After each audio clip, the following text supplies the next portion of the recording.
حضور صلی اللہ علیہ وسلم نے فرمایا کہ جس کی محبت جس کی نفرت احب للہ من احب للہ وابغض للہ، جس نے محبت اللہ کے لیے کی اور بغض اللہ کے لیے رکھا، وآتى للہ ومنع للہ، اللہ کے لیے دیا اللہ کے لیے روکا منع کر دیا، اخذ للہ ترک للہ، اللہ کے لیے پکڑا اللہ کے لیے چھوڑ دیا، فقد استکمل الایمان، اس کا ایمان مکمل ہو گیا۔ دیکھو، اللہ کے لیے پہننا، اللہ کے لیے اتارنا، اللہ کے لیے ہنسنا، اللہ کے لیے ناراض ہونا، اللہ کے لیے بولنا، اللہ کے لیے نہ بولنا۔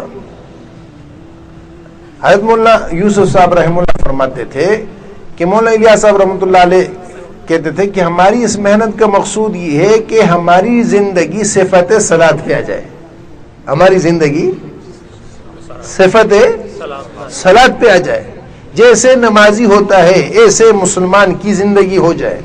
نمازی اپنی مرضی سے نہیں بولتا، جتنا بولنا ہو تو اتنا ہی بولتا ہے۔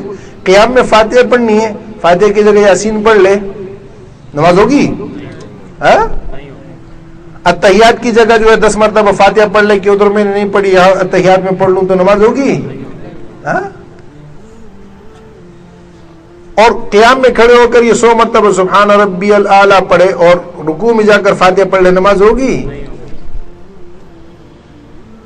اور جو حد مقرر کی ہے اس حد تک پڑھنا، اس سے آگے ایک آدمی جو ہے فاتحہ پڑھتا رہے اس کے ساتھ سورت نہ ملائے تو نماز ہوگی؟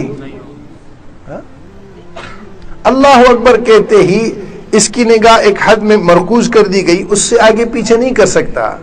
رکوع میں ایک حد مقرر کر دی، اس سے آگے پیچھے نہیں کر سکتا۔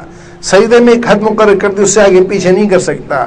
پھر قیام کی حالت کو مقرر کیا، رکوع کی حالت کو مقرر کیا، سجدے کی حالت کو مقرر کیا،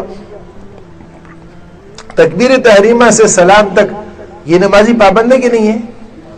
ہاں پابند ہے نا، پابند ہے۔